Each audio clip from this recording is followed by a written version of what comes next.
Hey guys, Instructor Pilot Chris. Today I have the Night Vapor ready to fly UMX. This is my third flight of this aircraft and I am a little bit more comfortable with it now. So I'll be doing another indoor flight and see if I feel more comfortable having now learned the characteristics of this aircraft. The first flight I did of this aircraft, the maiden flight, was in a gym.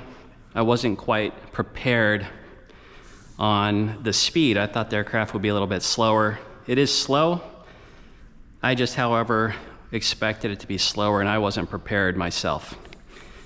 The second flight was at a park and kind of got the hang of it, and essentially you have to hold up elevator. This aircraft does a really good job of allowing you to maintain control. It doesn't really tip stall on you. However, you do have to constantly adjust the throttle as you're holding up elevator.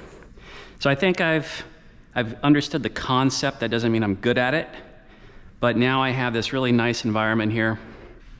Also failed to mention here in Texas, it's 100 degrees, or will be approaching 100 degrees, and will be humid. And so the whole purpose of me buying this specific aircraft, in addition to the small Blade Nano and other helicopters, is to fly indoors, stay comfortable, whether it's because of the heat or maybe the wind. I didn't want that to limit my flying. All right, having said all that, I'm gonna give it a try.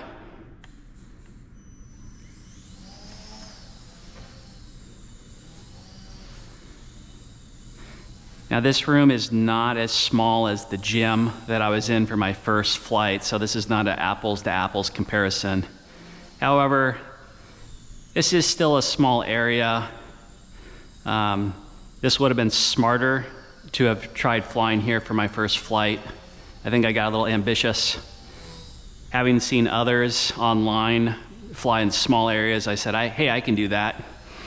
I think that's a good reminder that you can't compare yourself to someone else. You need to really measure your own ability, not just with flying, but with that specific aircraft. I had no flight time on this airplane. And as I said, this thing flies very differently from other airplanes. So until you have a couple flights on it, you know, don't overestimate your ability and risk crashing just because you saw someone else do something. You know, they might have been practicing for a longer period of time with that model than you have.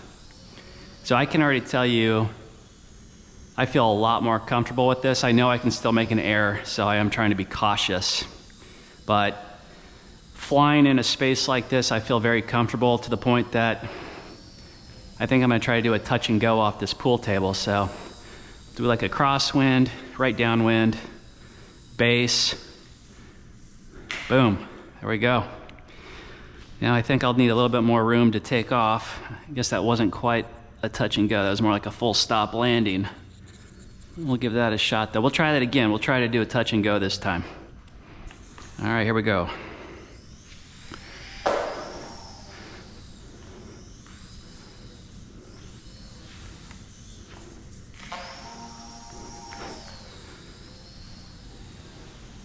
So as I was saying, it takes practice. I'm sure in both of those instances I could have done better. I'll do a full stop this time. All right. So what I mean by that is I think the first time I just did that departure off the pool table, I didn't hold full up elevator and I kind of ran into the edge. So let me try that again. This all goes back to practicing. You know, you practice something enough, you become competent, and then to everyone else that sees you do it, they think it's easy. But it's because you put the time in. So we're gonna try that again. I'm gonna try to do a touch and go.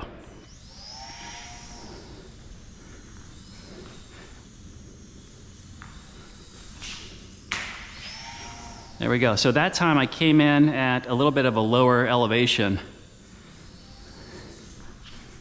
Awesome. Really, really cool plane. If you guys have this aircraft and have made any modifications, let me know. I'm curious what that might have been. It's already very well equipped. Comes with the navigation lights, obviously. It's called the Night Vapor for a reason. You can fly it at night.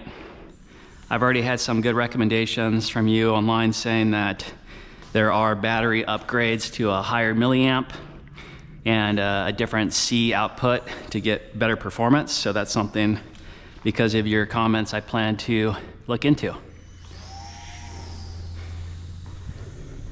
Now, I was holding full up elevator along with full power, and it took most of that pool table to get airborne.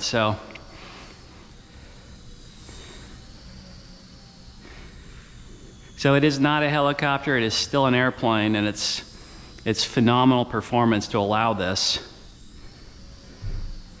And as I get better, I'm very curious what I can do with it.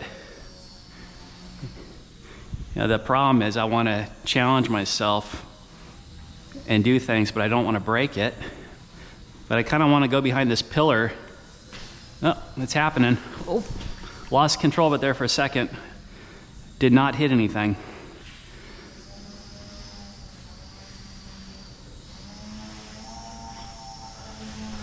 I think that was almost a loop, if not it was. All right, guys, I'm going to, where am I going to land here? I'm going to try to catch it. It's probably not the best idea. There we go. You just gotta be really careful. I'm not really as worried about my hand like you might be with some aircraft with the electric motor. With this one, I don't want to put any structural impact on the wing. But like I said, it makes you want to really challenge yourself. So maybe I'll take off here. I'll kind of get my bearings here. And then maybe I'll come in here to this, looks like a executive conference room. And let's move this a little bit, kind of center these. Maybe I can use the table. That's a very nice room. And so that's the plan. I'm gonna maybe try to land here, but always give yourself out. If I feel like I can't do it or it's a bad idea, then I just keep going, fly right back out into the big area. So I'm gonna give full power, depart the table. I anticipate it's gonna sink. It probably will not have the airspeed to go airborne yet, so that's fine. Here we go. All right, so I was mistaken. It did have enough power. Here we come into the executive boardroom. And now we're in a much smaller room than the other one.